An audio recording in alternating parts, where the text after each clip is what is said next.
All right, subscribers, I've been getting some questions about fuse and relay setup, but it's real simple like I showed in my videos. Okay, so fuel pump relay, it's fairly simple here. If you look up the relay wiring, you've got your hot side, your switch side, then your coils. So here it's showing the battery. It goes to each side, the hot side of the relays, because these relays are usually grounded to activate them. So you can see, just make sure you're all fused. So here's your fuel pump relay. As you can see, grounds fuel pump relay from white pin 37. And then this pin here goes to the fuel pump. The second one is your automatic shutdown relay. And as you can see, hot's on one side. And this is the supply side. This pin here. Pin 28 on the white connector, pin 19 on the white connector. So just make sure you have like a fuse, especially a fuse for the fuel pump in here. You could even put a circuit breaker in, and also you may want to put in, like a safety cutoff switch. I just got back from the Hot Rod Power Tour. There's a lot of Hellcats stolen. So if you want to disable your fuel pump without having to pull your relay out every night, you just put a hidden switch into either the plus side here, where it supplies the relay, or you could also put a few hidden switch in here on the switch side. This is the switch 12 volts. Or you can put a switch to break this connection, because that grounds the relay, the white connector, pin 37, to also deactivate the fuel pump. That way that won't start. You have your hidden switch, no one can steal your car.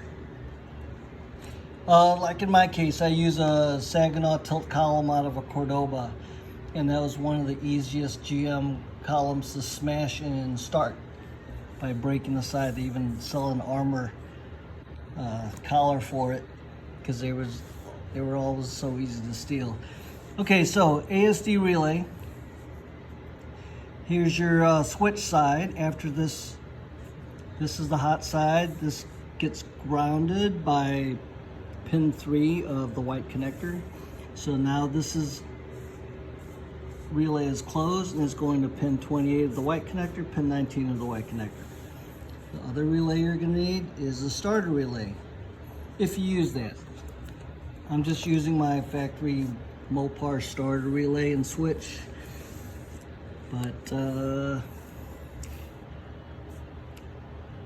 this pin 38 is going to ground your starter relay when you hit the start circuit.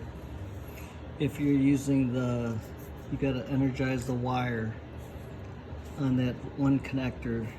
I forget what it is right now, but it turns it on. I think it's pin 30. But just watch the video. I talk about it with a push button. But here it is, pin 38 of the white. It grounds the starter relay. This is now connected to that, and it energizes your starter relay. So, well, this is the starter relay. This is actually energizing your big relay solenoid on the side, like on a Mopar or a Ford. So I'm not sure what GM uses. They might have this running right to the starter, I think.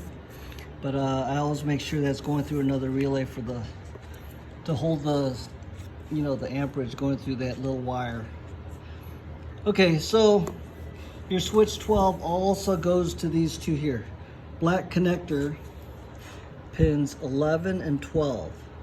And that's all I have set up for this relay assembly.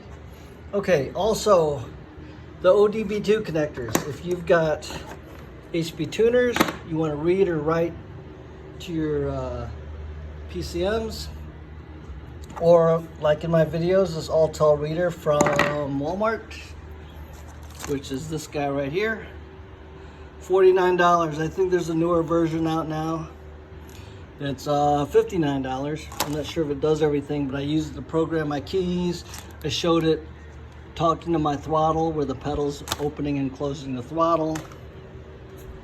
But that's right, get that at Walmart. If you don't like it, return it, but at least hook it up and see what it can do for your old cars and new cars. But I can program a red key and a black key for my newer Challengers, and it worked, plus other diagnostic stuff. Okay, so what you do, you can chop this out of any car in the junkyard, and that's what I did with this one. But with this one, I bought this one off of eBay. I think it was $10. New pins, new connector. And then you need one of these from a junkyard, so chop that out. But you can see I'm only using 1, 2, 3, 4, 5 pins. So I see these for sale on eBay and they're expensive.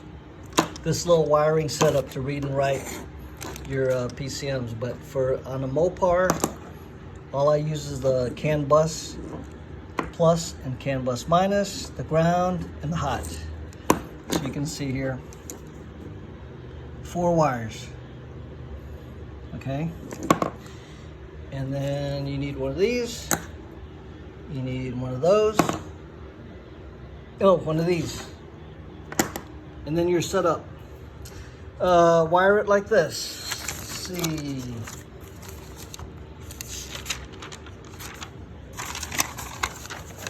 Very simple to hook up. Okay, switch 12 volts, pin 11 on the black connector. So all I have is a black connector. Pin 11 goes to your battery. So here I've got, it's fused and it runs to pin 11. 12 volts. Oh, that's the switch 12 volts. That's this one here. See, that's my ignition switch. And then it goes to pin 11, which is right there. Okay. 12 volt hot, which is right off the battery here, goes to the fuse, goes to this wire here, and then it goes to pin 29 if it's in focus, and it also goes to, if you're looking at this connector like this, see that hot wire right there? Look at my connector, that's pin 16, and it's also pin 16 down here. So look at this diagram and make yourself up one of these, because with this plugged into your PCM, the black connector, which is right there, you flip that switch, that starts communicating. It talks to your phone, and then you can start reading and writing or do whatever, all the stuff I've been doing with my videos. So make yourself one of these, and you should be in business. I think that's all you need. So good luck, but make one of these. That way you don't have to pull out your whole harness like that to plug in, or that on your bench, just to talk to one of these and see if you can see if it's dead or if it's live, or if you want to remove the skim like Blake and Mike show on their DIY Hemi website, and you're in business. But that's all I have. I have a battery, 12 volt battery, and I have my black connector, and I have my ODB2 connector, and I have these 2 devices right here. Just keep in mind, to take off skim or write anything to your PCMs, you've got to buy 2 credits per PCM from HP Tuners. But it's better than sending it off and having someone else do it, and then you can't make any changes later. Okay, thanks for watching this, and I'll get the next one out whenever. Been busy, just got back from the Hot Rod Power Tour. Thanks, guys.